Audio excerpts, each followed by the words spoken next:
And he always comes and he pitches us all these ideas. And this one I immediately said, yes, let's do this because it's called Holidays in Hell.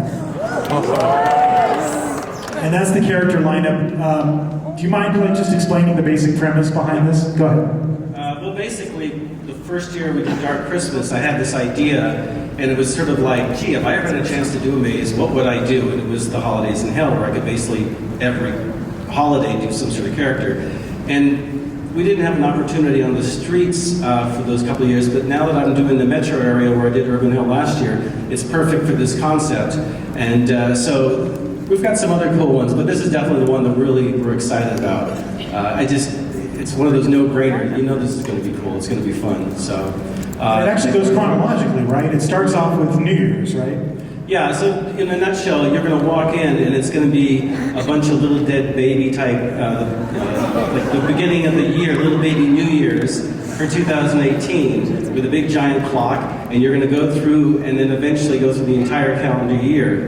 And then at the end, it'll be Father Time, the old man of 2018. So we're going to take you through the characters individually. It starts off after you've gone through the baby New Year section. We come to Cupid. So, it's just like, how do you do something different? You can't do Cupid as a little tiny cherub running around, so you go the complete opposite direction. And it's, Cupid is, my inspiration was Danny DeVito in Taxi, the TV show. That's where I got this idea from. It's like, the slob and the whole 9 yards. So once you get that one little idea, that's when you can really run with it. And all the characters that he's victimized are all missing their hearts. Their hearts have been ripped out of their bodies. Yeah, there's going to be a lot of fun scenic, bodies impaled with all the arrows of Cupid and that sort of thing.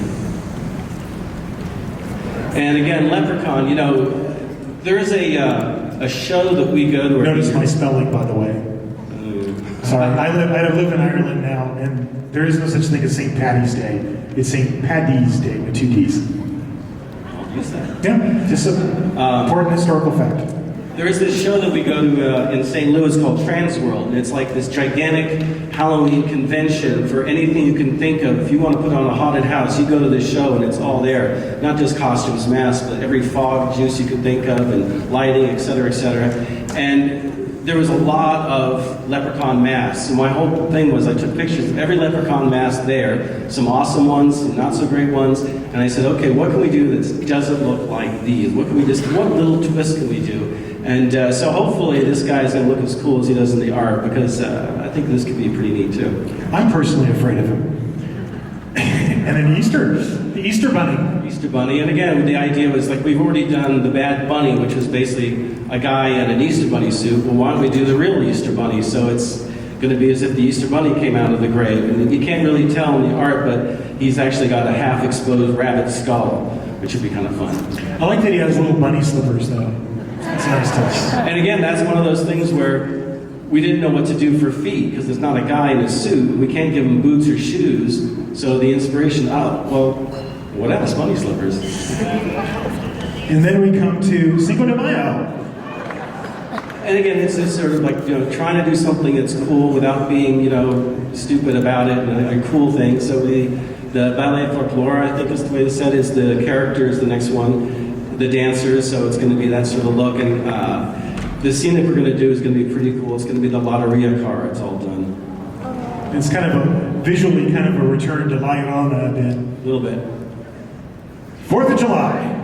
4th of July, again, we'd already done Uncle Sam, so we tried to find a different twist, and we basically ripped our own gag off, so it's going to be a half-exposed human skull and then a half Uncle Sam, so that's another one I think will be pretty cool once we get to a sculpt. Then we come into Halloween. And again, kind of taking the idea we did last year, but in this one, it's going to be as if a bucket of blood had just got dumped on this character, and the sheet is clinging to his face, and it's a skull underneath, so I think that'll look really cool. And then along with Halloween, we're doing Dia de Muertos, Day of the Dead. And this one's going to be all UV, that's why we just put the glow in just for the effect, but it'll be a hand-painted costume with masks that'll all glow. There'll be a couple of those guys with a UV scenic. I think that'll be pretty neat. And a personal favorite. I love it. I think this is my favorite. So, What exactly happened during this particular Thanksgiving that caused such an abomination to walk the earth? the thing that's funny about this one is the way it works for us when I do this character is I come up with ideas and I'll Google search images and put together sort of like a little package, and then I'll work with Lucas. We're like partners on these creations. And I'll bring him all these ideas and he'll do a black and white sketch, and then we'll kind of like tweak it and add things.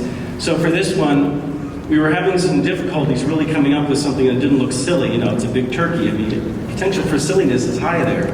So I did one of those things that when I do Google searches for images, I have to be careful because sometimes the things that I search for will take me into places I don't want to go to, and I probably shouldn't be You're doing not alone. homework. And Googling skinned turkey head is one of those. But that's how I got the image to give to Lucas, and that's how we got this guy. So like we said earlier, Pat thinks quite differently than us. I was getting ready to get on a plane when this email came through. I was in the airport and I was like, huh, I like it. And then we get into Christmas.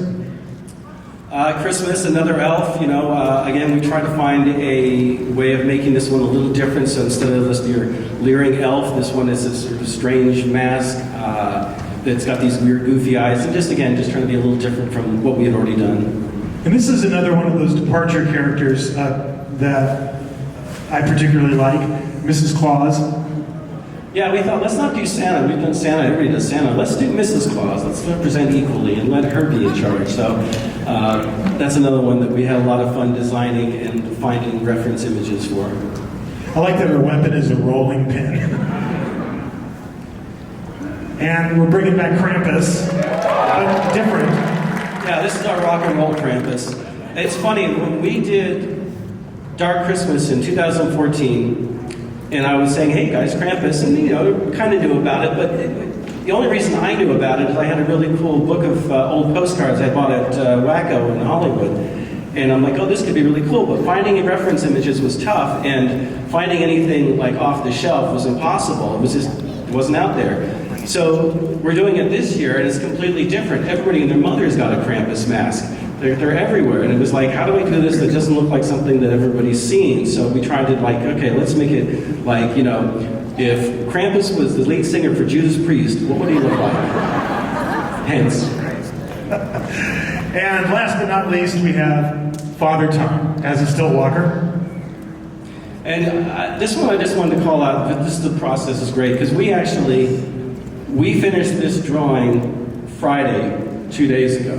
And Lucas actually did a little extra work for me and did the color Saturday morning, because we wanted to have it ready to show you guys. But like literally Friday afternoon, Lucas and I were like scrambling, trying to make this work, and we had the rendering, but it was basically just Father Time on stilts, and it wasn't scary, it wasn't really that cool. Like, what can we do that's different? So I run in, and Chris and Christine Wright, who's our costume designer, who I think is also here and is another one of our partners, they were having a meeting. I'm like, hey, what do you think? And Chris is like, well, make his beard longer. That'll be cool. Right, I'll do that. I'll go back. And then Lucas is like, well, let's give him wings. Why not? And I said, let's give him horns. Why not? And then suddenly we have a kind of a cool Father Time. It's not just, you know, just trying to be a little different. And that is Holidays in Hell.